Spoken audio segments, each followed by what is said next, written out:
नमस्कार, मैं हूं ब्रजेश चौक से और आप देख रहे हैं हमारा खास कार्यक्रम नतीजे का दिन। और इस खास कार्यक्रम में हम आपको इलेक्शन से जो परिणाम से रूबरू कराते आ रहे हैं और इस वक्त की सबसे बड़ी खबर आपको बताने जा रहे हैं। गुजरात विधानसभा चुनाव की मतगणना जारी है। रुझानों में बीजेपी को बहुमत मिल गया है, लगातार रुझान मिल रहे हैं। बीजेपी 156 सीटों पर चल रही है आगे। कांग्रेस 17 सीटों पर बनाए हुए बढ़त। आम आदमी पार्टी भी 5 सीटों पर आगे। 3 सीट पर निर्दलीय प्रत्याशी आगे चल रहे हैं।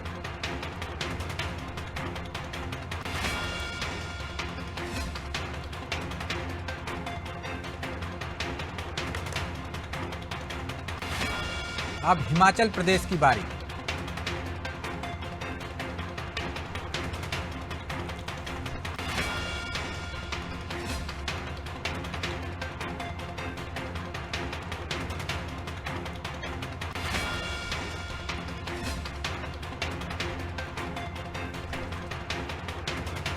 रुझानों में गुजरात में बीजेपी आगे है और हिमाचल प्रदेश में कांग्रेस आगे है। चलिए अब सीधे मेहमानों को से रूबरू कराते हैं आपको। हमारे साथ मौजूद हैं सूर्यकांत चतुर्वेदी, वरिष्ठ पत्रकार हैं। चेतन सिंह हैं, भाजपा नेता हैं। आनंद तारण कांग्रेस प्रवक्ता हैं और आम आदमी पार्टी से मिनाज आलम खान भी हमारे साथ जुड़े हुए हैं। मिनाज जी, शुरुआत आपसे ही करते हैं। बड़ा जोर शोर से कह रहे थे आप कि गुजरात में आप आने वाली है। आप तो 5 तक भी नहीं पहुंच पाए, 2.5 का अंक भी पार नहीं कर पाए और हिमाचल प्रदेश में तो शून्य बटा सन्नाटा। जी आपने गुजरात और हिमाचल प्रदेश की तो बात करी, आपने दिल्ली एमसीडी की बात नहीं करी। उसकी बात कर चुके ना, आज के नतीजों की बात कर रहे हैं हम तो। जी देखिए, आम आदमी पार्टी पहली बार गुजरात में चुनाव में उतरी थी। प्रेडिक्शन सारी पार्टियां करती हैं, सारा नेतृत्व करता है कि हम जीत रहे हैं और प्रयास सब करते हैं, भरपूर प्रयास करते हैं। लेकिन जनता ने जो प्यार और विश्वास आम आदमी पार्टी को पहले ही चुनाव में दिया है, वो उसको कमतर आंकना बड़ा ही गलत। ये खुला संकेत है कि आने वाले टाइम में भविष्य में आम आदमी पार्टी गुजरात में बहुत अच्छा करने वाली है। और जो 5 या 6 अभी आपके मीडिया चैनल के माध्यम से सुबह तो ये 6 थी, शायद 1 सीट और गिर गई हमारी और हो सकता है ये बढ़ जाए। तो 5 विधायक आए या 6 विधायक आए, हम उस विधानसभा को रोल मॉडल बना के पेश करेंगे, अरविंद जी का रोल मॉडल बना के पेश करेंगे जनता के सामने और ये सीटें अगले चुनाव आते आते बहुत बढ़ जाएंगी। चलिए, गुजरात को तो छोड़ देते हैं। हिमाचल प्रदेश में पंजाब से लगा हुआ है, दिल्ली से भी लगा हुआ है। आपने अभी दिल्ली की बात कर रहे थे, पंजाब की भी बात कर लेते हैं। वहां क्यों खाता नहीं खोल पा रहे हैं आप? या वहां समझा नहीं पाए केजरीवाल? देखिए, आपने पूरे चुनाव के दरमियान देखा होगा कि आम आदमी पार्टी का पूरा फोकस जो था, हमारा पूरी एनर्जी जो थी गुजरात में और एमसीडी चुनाव में थी। इसमें कोई मतलब वहां पहले ही हार मान ली थी आपने, आपको परिणामों का अंदाजा था, तो इसलिए वहां मेहनत नहीं की। और जो ग्राउंड से रिपोर्ट आ रही थी उस हिसाब से हमारा संगठन नहीं था, उसको स्वीकार करने में कोई गुरेज नहीं है मुझे। ठीक है, लेकिन गुजरात में और एमसीडी चुनाव में हमने बहुत अच्छा किया। जनता ने हमें भरपूर प्यार, स्नेह और समर्थन दिया और जनादेश का हम स्वागत करते हैं। ठीक है, मैं लौटूंगा मिनाज जी आपके पास। चेतन जी, बधाई हो आपको। गुजरात में आपने 7वीं बार और खतरनाक तरीके से बहुमत हासिल किया है। मतलब छप्पड़ फाड़ के समर्थन दिया है आपको जनता ने, लेकिन हिमाचल में नहीं मिल पाया वैसा। गुजरात में मोदी जी का जादू चला, हिमाचल में क्यों नहीं चला? देखिए ब्रजेश जी, अब तो परिणाम तस्वीर सब साफ है। अब अपेक्षित नहीं, माननीय मुख्यमंत्री जयराम ठाकुर जी इस्तीफा देने के लिए रवाना हो चुके हैं। तो अब तो जनता का दिया हुआ जनादेश आ गया है। हमने देश के किसी भी राज्य के साथ भेदभाव नहीं किया, चाहे हिमाचल हो, गुजरात हो, आसाम हो, पंजाब हो, दिल्ली हो। काम करना हमारा काम है, उस काम पर जनादेश देना हमारी कामगिरी को चेक करने का अधिकार तो जनता को है ना। हो सकता है उसने हमारी कामगिरी में कुछ गलतियां पाई हो, जिसके कारण कुछ कारणों से कुछ थोड़े से मार्जिनल से हम लोग 10 सीटें हारे हैं, जिसकी संख्या 32 से लेकर के 1000 के बीच में। तो ये तो जनता का दिया हुआ जनादेश, अब उसके लिए वर्ड से नहीं है। जनता ने जो हम पर भरोसा दिया है, उस भरोसा को फिर से हम बढ़ाने के लिए जनता के दर दर पर जाएंगे और अपने कामों के माध्यम से, अपनी नीतियों के माध्यम से, भारतीय जनता पार्टी की पंचनिष्ठाओं के माध्यम से हम जनता के बीच में काम करेंगे। और फिर से जो हमने हमारा भरोसा खोया है जनता के बीच में, जनता से आशीर्वाद चाहेंगे। और हमको पूरा भरोसा है कि 2024 में जनता का जनादेश भारतीय जनता पार्टी को हिमाचल में मिलेगा। रही बात गुजरात की, तो गुजरात की तस्वीर चुनाव के दिन से बहुत साफ थी। वहां का जो जनादेश है, निश्चित रूप से भारतीय जनता पार्टी के नेतृत्व में चुनाव लड़ा गया है, लेकिन गुजरात और गुजरात की जनता ने माननीय नरेंद्र मोदी जी, जो हमारे देश के यशस्वी प्रधानमंत्री हैं, उनकी अस्मिता से जोड़ करके इस चुनाव को देखा था। और यही कारण है कि जब से गुजरात राज्य का गठन हुआ है, इतनी बड़ी जीत किसी को भी नहीं मिली है। और आज जिस प्रकार से, चाहे वे कांग्रेस पार्टी हो, चाहे आम आदमी पार्टी हो, चाहे AIMM हो, जिन लोगों ने माननीय मोदी जी को केंद्र बना करके जो सारे विभिन्न प्रकार के आरोप प्रत्यारोप लगाए थे, उन सारी बातों का जवाब गुजरात की जनता ने दिया है। हम गुजरात की जनता को धन्यवाद ज्ञापित करते हैं कि इतना बड़ा जनादेश उन्होंने भारतीय जनता पार्टी के कुशल नेतृत्व पर भरोसा करके दिया है। और हमारा नेतृत्व भी आज नतमस्तक है गुजरात के आगे। और जिस उम्मीद और उमंग के साथ हमने चुनाव का शुभारंभ किया था, उसी उम्मीद और उमंग के साथ जनता की जन अपेक्षाओं पर खरा उतरने की चुनौती भी अब भारतीय जनता पार्टी के सामने गुजरात में है। निश्चित रूप से अगर हारे हैं तो उसका भी स्वागत है, और जीते हैं तो उस जनादेश का भी स्वागत है। हम किसी भी हार और किसी भी जीत के लिए अब किसी पर दोषारोपण नहीं करना चाहते हैं। अभी उपचुनाव में जहां लोग कल तक सुप्रीम कोर्ट के दरवाजे खटखटा रहे थे, मैं उनके बयान सुन रहा था कि उन्हें चुनाव आयोग पर पूरा भरोसा है। तो ब्रजेश जी, परिणाम के साथ भरोसा और विश्वास और अविश्वास नहीं करना चाहिए। हमको जो भी आयोग है उसकी निष्पक्षता पर भी थोड़ा हमको ध्यान देना चाहिए। चुनाव तो आज है, 4 दिन के चुनाव है नहीं है, लेकिन जनता के बीच में बने रहोगे तो निश्चित रूप से आज हारे हो तो कल जीत भी जाओगे। और यही भारतीय जनता पार्टी करती है। हारे हैं तो क्या, हमने दिल से हार को स्वीकार नहीं किया, जनता के बीच में फिर से जाएंगे, फिर से उसका भरोसा जीतेंगे। लेकिन एक बात आज तय हो गई कि जब जब माननीय देश के यशस्वी प्रधानमंत्री जी पर कोई भी राजनीतिक दल या व्यक्ति किसी भी प्रकार की टीका टिप्पणी करेगा, तो जनता 10 गुना ज्यादा ताकत के साथ माननीय प्रधानमंत्री जी के बचाव में उतरती। और इसका प्रत्यक्ष उदाहरण हम देख रहे हैं। मेरे मित्र अभी कह रहे थे कि हम MCD चुनाव की बात दिल्ली में नहीं कर रहे हैं। मेरे मित्र, अगर आप आम आदमी पार्टी के सक्रिय कार्यकर्ता हैं तो चुनाव से पहले भारतीय जनता पार्टी का MCD को लेकर के जो सर्वे है, सच में आप देखिए कि कितना चौंकाने वाला सर्वे है। और चुनाव घोषित होने तक वो सर्वे था, और उसके बाद में भारतीय जनता पार्टी का संगठन, नेतृत्व, कार्यकर्ता और दिल्ली की जनता को हम सैल्यूट करते हैं कि नेट टू नेट पर आकर के हम थोड़ा पीछे रहें। वहां भी हम फिर से प्रयास करेंगे और आने वाले समय में दिल्ली की जनता का जनादेश हमको मिले, इस बात के लिए पूरी जान लगा दें। आऊँगा मीनाज जी, आपके पास आऊँगा जवाब लेने के लिए, लेकिन आनंद तारण जी, खुशी होने का दिन तो आज कांग्रेस के लिए भी है। एक राज्य आपने वापस हासिल कर लिया बीजेपी से, लेकिन जहां राहुल गांधी गए थे उस राज्य में कुछ करिश्मा नहीं कर पाए, बल्कि और घाटा हो गया। क्या प्रधानमंत्री पर जिस तरह से हमला किया था आपके राष्ट्रीय अध्यक्ष ने, रावण से तुलना की थी, वो भारी पड़ गया? नहीं तो कुछ और परिणाम होते यहाँ भी। देखिए, जनता पार्टी क्या है कि गुजरात में कितने % मतदान हुआ, क्या कारण, क्यों रोका गया लोगों को मतदान करने से? निश्चित रूप से चीजों की परिणति तो जमीन पे आएगी। तो जो कितने डरे हुए सहमे हुए लोग हैं कि लोगों को मतदान नहीं करने दिया। लोगों के सोशल मीडिया पे आपने देखा खून से लथपथ मिल रहे, महिलाओं तक को नहीं बचता। तो ये सब चीजें जो गुजरात में हुए, गुजरात में क्या कारण है? अगर आपने विकास किया है, गुजरात मॉडल की बात की है, तो क्या कारण है कि गुजरात में मतदान कम हुआ? सबसे बड़ी बात, ये क्वेश्चन मार्क बोल रहा हूं मैं, कि क्या कारण है कि गुजरात में मतदान कम हुआ? निश्चित रूप से बहुत सोचनीय बात है। पूरा देश, पूरा मीडिया, हुआ तो आपने आरोप लगा दिया कि इन लोगों ने रोक लिया। हिमाचल में भी तो उनकी सरकार थी, वहां भी रोक सकते थे। आप देखिए ना किस तरह से रोका गया, किस तरह से उन्हें मतदान से वंचित किया गया, ये हमने सोशल मीडिया पर बहुत अच्छी तरह से देखा है। और जहां तक मतदाताओं की बात है, निश्चित रूप में भारतीय राष्ट्रीय कांग्रेस की तरफ से समस्त मतदाताओं के प्रति आभार व्यक्त करता हूं, जिन्होंने लोकतंत्र में विश्वास करके और अपना मतदान दिया। लेकिन यहाँ जनता ने आपका साथ नहीं दिया, तो आप आरोप बीजेपी पर लगा रहे हैं। ये क्यों नहीं स्वीकार कर लेते कि आपकी तुलना भारी पड़ गई इस बार भी गुजरात में? पहले भी आपने जिस तरह से नीच आदमी, औकात, मौत का सौदागर जैसे शब्दों का इस्तेमाल किया था, वो भारी पड़े थे, इस बार रावण भारी पड़ गए। नहीं, आप ये देखिए कि 2014 के पहले प्रधानमंत्री मनमोहन सिंह जी को किस तरह के अलंकारों से उपकृत किया गया था, वो सब हम भूल गए। मतलब हम मोदी जी के लिए बोल दिया तो किसी ने वो सब भारी पड़ रहा, मगर पूर्व प्रधानमंत्री मनमोहन सिंह जी के लिए जो बोला, और कौन किस व्यक्ति ने बोला, तो जो सत्ता में था उस समय उनने बोला, और इसके मतलब हमारे चश्मे इस मामले में अलग अलग है। ये हमें विचारना चाहिए। लोकतंत्र में निश्चित रूप से हर आदमी को बोलने का अधिकार है, लेकिन मर्यादा का ध्यान तो सबको रखना पड़ेगा। अगर कांग्रेस ने कहीं बोला है तो वो तकलीफ दे होगा, और दूसरे बोले तो वो सब स्वीकार है। इस बात का भी हमें ध्यान रखना पड़ेगा। तो किसको तकलीफ पहुंच गई? आदरणीय, मैं ये तो निवेदन लगे करना ऐसा रहा है चाहता हूं। जैसे बीजेपी चेतन जी भी अभी कह रहे थे कि जनता को तकलीफ पहुंच गए आपके शब्द। देखिए, ये बोलना अलग बात है, लेकिन मैंने तो आपसे बोला ना, मैं तो भारतीय जनता पार्टी की सरकार पिछले 7 टर्म से वहां पर है, और इसके बाद वहां मतदान कम हो रहा है। तो क्या कारण है?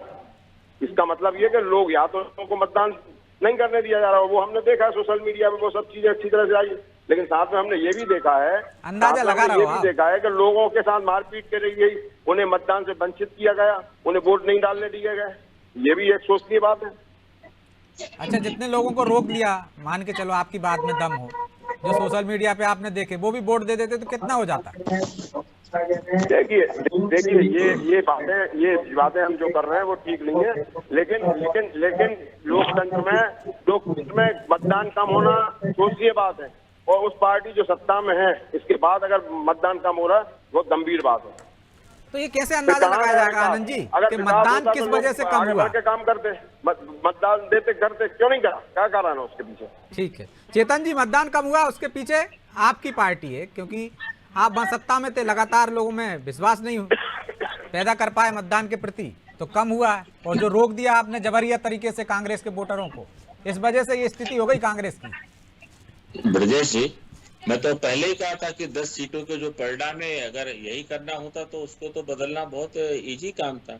सबसे बड़ी देश की समस्या कांग्रेस की यही है कि वो अपनी कमियों पर कभी विचार नहीं करते, अपने कार्यक्रमों पर विचार नहीं करते, अपनी वाणी पर संयम नहीं रखते, वे हमेशा आरोप प्रत्यारोप की राजनीति करते हैं। दिल्ली में इतने कम कैसे आए? आम आदमी पार्टी का तो ज्यादा बड़ा इतिहास नहीं ना, वो कैसे आपसे ज्यादा आगे बढ़ गई? भैया संघर्ष करो, जनता के बीच में जाओ, कभी भारत की माँ को, कभी माननीय मोदी जी को, कभी श्री राम जी को, कभी देश को, कभी देशवासियों को, कभी सरकारों को, कभी संविधान को, कभी कोर्ट को, कभी पुलिस को, कभी प्रशासन को, केवल दोषारोपण करने का ठेका लेकर के रखा है आपने। हिमाचल में जीत फिर किस कारण से आपकी हुई, इसका भी बता दीजिए कि हिमाचल में कोई आपने वहां पर कोई आसमानी सुनामी ला करके खड़ा कर दिया था, जिसके कारण शासन प्रशासन गड़बड़ी नहीं कर पाया और आपकी सरकार बन गई। इतनी बचकानी बातें आनंद साहब मत करा करो। चैनलों पे लाखों लोग हमको और आपको देखते हैं, कम से कम ऐसे आप डिफाइन करो कि लोगों को लगे कि नहीं नहीं, ये नेशनल पार्टी के प्रवक्ता बात कर रहे हैं, इस पर कुछ ना कुछ तो दम होगी। मैं नहीं जानना चाहता और न उसमें पढ़ना चाहता कि किसने किसको रोक दिया। मैंने तो मेरी चर्चा में कहा था ना, कल तक जो सुप्रीम कोर्ट का दरवाजा खटखटा के रामपुर की मतगणना का विरोध कर रहे थे, आज वो कह रहे नहीं, चुनाव आयोग ने अच्छा काम किया। तो ये परिणाम के साथ सुर बदलना, परिस्थितियों के साथ सुर बदलना, ये देश और देश के लोकतंत्र की प्रणाली में कहीं से स्वीकार करने के योग्य नहीं होगा।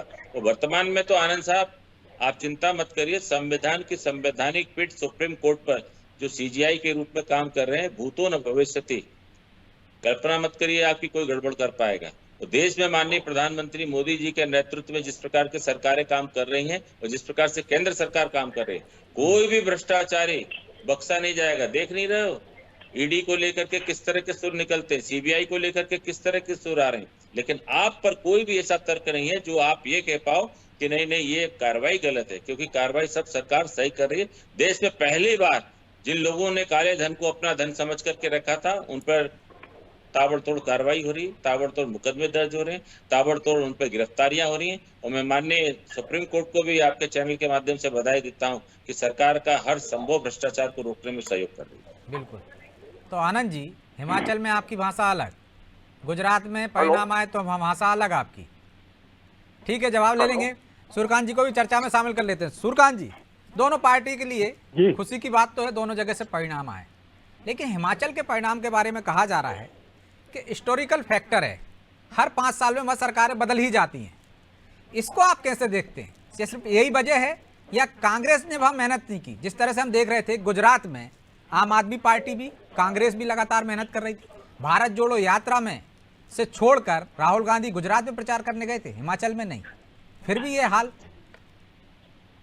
देखिए, निश्चित रूप से हिमाचल का जो इतिहास रहा है, वहाँ हर 5 साल बाद मतदाता सरकार बदल देते हैं, और मुझे लगता है कि वही वजह प्रमुख बनी है कि वहाँ पर सरकार बदल गई।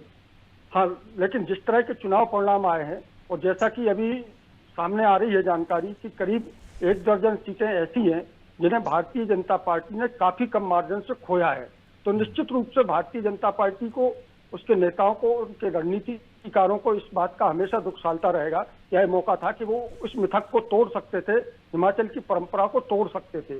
कहीं ना कहीं उन्होंने कुछ ना कुछ खामी छोड़ी होगी, अन्यथा जैसा कि अभी भारतीय जनता पार्टी के प्रवक्ता ने खुद स्वीकार किया है, एक जगह वो 32 मतों से हार गए, इसके अलावा 1000 से कम मतों से करीब 1 दर्जन सीटें हारे। उसकी वजह ये है ना सुरकांत जी, सिर्फ 1% वोट कम हुआ बीजेपी का, 1%, सत्ता से बाहर हो गए। निश्चित रूप से देखिए, कहीं ना कहीं स्थानीय संगठन की भी उसमें कमी रही है, और कहीं ना कहीं सरकार की भी रही है। भारतीय जनता पार्टी लगातार चुनाव वाले राज्यों में दावा करती है तो 10% मत वृद्धि का लक्ष्य लेकर चल रही है, 50% तक मतदान को लेकर। दूसरा, पन्ना प्रमुख, पहाड़ प्रमुख, तमाम तरह के बूथ प्रमुख, बूथ की समितियां बनाती है, तो कहीं ना कहीं इसमें खामी तो रही है संगठन की और सरकार की। अगर नहीं होती खामी तो निश्चित रूप से उसे मिलने वाले मतों में कमी नहीं आती, बल्कि वृद्धि होती, और उसका फायदा भारतीय जनता पार्टी को मिलता। लेकिन मुझे लगता है कि जिस तरह का वहाँ का माहौल है, उसके हिसाब से कांग्रेस को वहाँ पर कम मेहनत में ज्यादा फल मिला है, क्योंकि वहाँ परंपरा है कि हर 5 साल बाद सरकारें बदल जाती हैं। तो ब्रजेश जी, मैं तो इसी को एक बड़ी वजह मानता हूँ, मेरे हिसाब से 2 वजह यही है। तो इसमें आप कांग्रेस का कम योगदान मान रहे हैं, जो वहां पे चले आते हैं नतीजे हर 5 साल में बदलने के, उस कारण कांग्रेस को सौंप दी उनने सत्ता। आम आदमी पार्टी को भी तो दे सकते थे ना सूर्यकांत जी। लेकिन आम आदमी पार्टी का वहाँ पर उतना प्रभाव नहीं है, आम आदमी का वहाँ वैसा संगठन नहीं है, और आम आदमी ने वहाँ वैसी ताकत से चुनाव नहीं लड़ा है। हाँ, ये तो मीनाज जी भी स्वीकार कर लिया कि गुजरात पे फोकस था, वहाँ मैदान छोड़ दिया था एक तरह से उन्होंने। निश्चित रूप से उन्होंने सही स्वीकार किया, अगर वहाँ संगठन खड़ा होता उनका, वो उतनी ताकत से वहाँ चुनाव लड़ते तो निश्चित रूप से कुछ ना कुछ तो उन्हें मिलता। लेकिन वहाँ इस तरह की संभावनाएं पहले से नहीं थी। गुजरात पर उनके फोकस करने की वजह थी कि गुजरात नगरीय निकाय चुनाव में जिस तरह से सूरत में उनके पार्षदों की संख्या सामने आई थी, 2 दर्जन से अधिक पार्षद निर्वाचित हुए, तो उन्हें संभावनाएं गुजरात में ज्यादा अच्छी लगी। और गुजरात में उन्होंने, आपको याद होगा, पटेल आंदोलन के जो हार्दिक पटेल के साथ के नेता थे, उस नेता उन्होंने तो आप में शामिल कर लिए, उसका फायदा भी उन्हें मिला है। आप देखिए, 5 सीटों पर वो आगे चल रहे हैं। अगर 5 सीटों भी मिल जाती है तो उनके लिए तो बहुत बड़ी उपलब्धि है, क्योंकि गुजरात जैसे राज्य में जहाँ कांग्रेस इतनी पुरानी पार्टी लगातार सत्ता में रही हो और वो संघर्ष कर रही है अपने वजूद के लिए, और वहाँ पर आप जैसी पार्टी को अगर 5 सीटें भी पहले चुनाव में मिल जाती है। सूर्यकांत जी, हम देखते हैं कि आम आदमी पार्टी कांग्रेस का ही विकल्प बनती जा रही है। तो गुजरात में अच्छा मौका था उसके पास, हिमाचल में अच्छा मौका था उसके पास, जिस तरह से हमने पंजाब के परिणाम देखे थे, या हम दिल्ली के परिणाम देख रहे हैं। निश्चित रूप से, लेकिन आप देखिए, ये तो स्वयं आप आदमी पार्टी अपने आरोपों में कह चुकी है। आम आदमी के पास चुनाव प्रचार के लिए कौन 2 चेहरे हैं? प्रमुख रूप से उनके या तो दिल्ली के मुख्यमंत्री हैं या फिर उनके उप मुख्यमंत्री हैं। इसके अलावा अब जाकर पंजाब में उनके मुख्यमंत्री बने, लेकिन उनका प्रभाव गुजरात, हिमाचल या अन्य राज्यों में कितना है? आप मान सकते हैं कि आप आदमी पार्टी का पूरा फोकस गुजरात पर था, और गुजरात में उसे फायदा मिला और कांग्रेस को उसका नुकसान हुआ। और मुझे लगता है कि कांग्रेस और आपके बीच जो प्रतिद्वंदिता हुई है मतों को लेकर, उसका भी फायदा भारतीय जनता पार्टी को मिला है। और गुजरात में सबसे बड़ी भूल कांग्रेस, लेकिन वो बाकी के देश में, अन्य राज्यों में 51% वोटिंग की बात करते हैं, 51% मत हासिल करने की बात करते हैं। गुजरात में तो उन्होंने वो भी रिकॉर्ड तोड़ दिया, उससे ऊपर चले गए। नहीं तो आप देखिए ना, मैं गुजरात पर आ रहा था, गुजरात में जिस तरह से कांग्रेस के नेताओं ने नरेंद्र मोदी को टारगेट किया, नरेंद्र मोदी को टारगेट करना उन्हें बहुत भारी पड़ा है, क्योंकि भारतीय जनता पार्टी एकमात्र ऐसा राजनीतिक दल है जो दोनों बड़े नेताओं पर खासतौर पर नरेंद्र मोदी उस पर गृह मंत्री अमित शाह के ऊपर अगर टारगेट किया जाता है तो उनके रणनीतिकार इतनी अच्छी रणनीति बनाकर आरोप लगाने वाले दल के नेताओं को और उस दल को, लेकिन वो तो स्वीकार करने को ही तैयार नहीं है ना। आपको नहीं लगता हर बार वही गलती दोहराती है कांग्रेस? निश्चित रूप से मेरा, आप देखिए ना, भारतीय जनता पार्टी के चुनाव प्रचार के दौरान जिस तरह कांग्रेस के आरोपों को भुनाया गया और उसे गुजरात की अस्मिता से जोड़ दिया गया, उस वजह से कांग्रेस के पास कोई बात नहीं थी और ना ही कांग्रेस एकदम से अवाक रह गई तो हुआ क्या आखिर, और उसका फायदा भारतीय जनता पार्टी को मिला। और भारतीय जनता पार्टी के पास वो चेहरे हैं, वो रणनीति है और वो संगठित रूप से चुनाव प्रचार करने की क्षमता है कि वो एक। तो मिनाज वही गलती तो आप भी कर गए एक तरह से कि गुजरात पे आपने फोकस किया। कांग्रेस लगातार प्रधानमंत्री पे हमला करती रही, गुजरात पे आपने फोकस किया तो हिमाचल में भी कुछ नहीं कर पाए, गुजरात में भी कुछ नहीं कर पाए, 5 पे आगे चल रहे हैं बस। जी जी जी जी ब्रिजेश जी, जहां तक सवाल कांग्रेस का है तो कांग्रेस, ये बिल्कुल निश्चित रूप से सही बात है कि कांग्रेस वहां पर चुनाव में थी ही नहीं। इतनी बड़ी पार्टी होने के बाद भी वो बिल्कुल निष्क्रिय थी वहां पे चुनाव में। और आम आदमी पार्टी की आप जो बात कर रहे हैं, आम आदमी पार्टी के लिए तो ये 5 सीटें आना और 15% के लगभग मत आना, ये हमारे लिए बहुत बड़ी उपलब्धि है। ब्रिजेश जी, चेतन जी, हमारे चेतन भाई जो भारतीय जनता पार्टी के प्रवक्ता हैं, इनको मैं व्यक्तिगत रूप से भी जानता हूं, काफी सक्रिय है, नरेला विधानसभा के हैं निवासी। ये कह रहे थे कि एमसीडी चुनाव मार्च में होना था, लेकिन भारतीय जनता पार्टी के अपने सर्वे की बात कर रहे थे। जब उन्होंने अपना सर्वे कराया तो उनको पता चला था कि अभी अगर चुनाव होंगे तो ये 0 पे बहस कर चुके हैं। मैंने आपसे पहले भी सवाल किया था कि पड़ोसी में तो आप कुछ नहीं कर पाए, असर उधर दिख जाना चाहिए था, हिमाचल में दिख जाना चाहिए, पंजाब का असर हिमाचल में दिख जाना चाहिए था। लेकिन आनंद जी, सूर्यकांत जी भी कह रहे हैं कि गलती वही बार बार आप दोहरा देते हैं, और चेतन जी ने भी सवाल उठाया था कि हिमाचल में आपकी भाषा अलग होती है, वहाँ परिणाम आपके फेवर में जाते हैं। और सूर्यकांत जी तो ये भी कह रहे हैं कि वहाँ पर जो हिस्टोरिकल फैक्टर है कि हर 5 साल में सरकारें बदल जाती, इसलिए आप जीत गए, दूसरा कोई विकल्प नहीं था। आम आदमी पार्टी मैदान छोड़ के जा चुकी थी, गुजरात में पूरा फोकस कर रही थी, तो जनता ने आपको चुन लिया, वरना आपने उतनी मेहनत वहाँ की नहीं थी जितनी मेहनत आपकी गुजरात में दिख रही थी। देखिए अब तो कांग्रेस के फेवर में आ गए ना सुना। सूर्यकांत जी तो कह रहे थे कि 10 सीटों पे मेहनत कर लेती भाजपा। अरे भाजपा ने तो बहुत मेहनत करी। प्रधानमंत्री का फोन आया एक कैंडिडेट के पास जिसने निर्दलीय फार्म भरा था, उसके पास प्रधानमंत्री जी फोन करते हैं कि तुम अपना पर्चा वापस ले लो। इससे ज्यादा हास्यास्पद बात क्या होगी कि देश का प्रधानमंत्री एक विधानसभा क्षेत्र में निर्दलीय व्यक्ति से बोल रहा है कि तुम अपना फार्म वापस ले लो। इससे ज्यादा शर्मनाक नहीं हो सकती गुजरात। शर्मनाक क्या, ये गंभीरता भी तो हो सकती है कि कितने गंभीर है एक सीट के लिए। गंभीर हैं, लेकिन जो प्रधानमंत्री की गरिमा होती है, प्रधानमंत्री किसी पार्टी का होता है वो अलग बात है, लेकिन प्रधानमंत्री पूरे देश का होता है। उसके लिए जब वो प्रधानमंत्री पद पे होता है तो उसके लिए सब बराबर होते हैं। लेकिन जिस तरह से हम चीजें देख रहे हैं, आज प्रधानमंत्री ने जिस तरह से प्रधानमंत्री पद की गरिमा खोई है, वो अलग बात है कि देश में किस तरह का माहौल उन्होंने क्रिएट किया। और ये सब शब्दबाग दिखाए हैं, तो निश्चित रूप से आने वाले समय में ये सब धरातल पे जाएंगे और धराशायी हो जाएंगे। भारतीय जनता पार्टी के जो ऊपर चढ़ने वाले दिन थे वो अब समाप्त हो गए। अब धीरे धीरे क्षरण होगा भारतीय जनता पार्टी का, और निश्चित रूप से ये तो आनंद जी कैसे होगा क्षरण? मध्य प्रदेश आप कह रहे हैं सब्जबाग प्रधानमंत्री जी ने दिखाए हैं, तो वो सब्जबाग क्या हिमाचल में नहीं चले, गुजरात में ही चले, दिल्ली एमसीडी के चुनाव में नहीं चले? देखिए मैं आपसे क्या बोल रहा हूँ कि हमारा जहाँ फोकस था वहाँ हमने काम किया, वहाँ हम पूरी तरह से सफल हुए। आने वाले समय में मध्य प्रदेश, छत्तीसगढ़, राजस्थान, इनमें कांग्रेस विजयी श्री। तो आप ये कह रहे हैं ना कि गुजरात पर फोकस नहीं था, ये कहना चाह रहे हैं क्या? गुजरात में हमारे जमीनी स्तर पे काम कर रहे थे, सभी लोग काम कर रहे थे, लेकिन जिस तरह से मैंने अभी आपसे क्या बोला कि जिस तरह से प्रेशर में ले लिया था, मुझे यहाँ वहाँ गुजरात का मामला अलग है, पर नरेंद्र मोदी अमित शाह का मामला है कि जो गृह मंत्री और प्रधानमंत्री दोनों गुजरात से आते, उन्होंने तो पूरी अपनी शक्ति लगा ली। किस तरह से मैंने बोला ना कि किस तरह से लोगों को प्रेशराइज किया, किस तरह से फर्जी मतदान हुआ, किस तरह से लोगों को मतदान करने गया, किस तरह से मतदाताओं की पिटाई की गई, ये सब चीजें दिख रही है सोशल मीडिया पे। आप देखिए सब चीजें आपको दिखेंगी।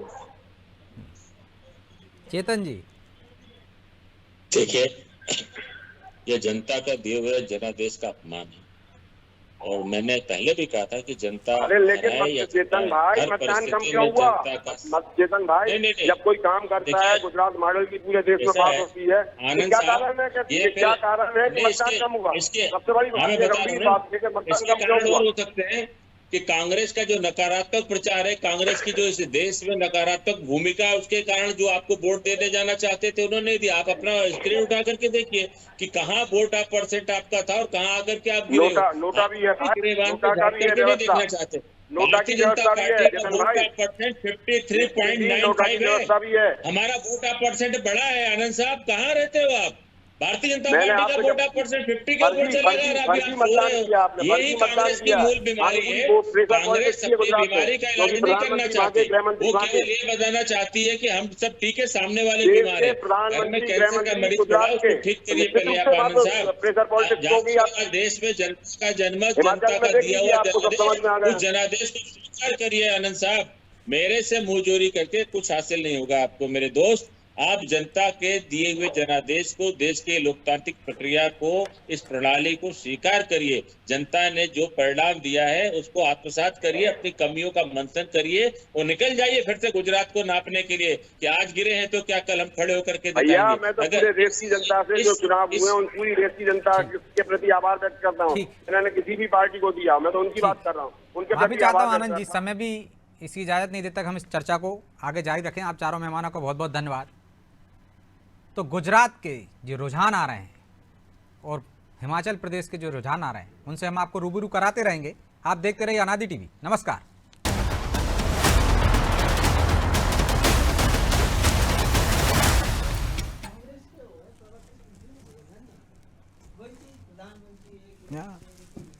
साला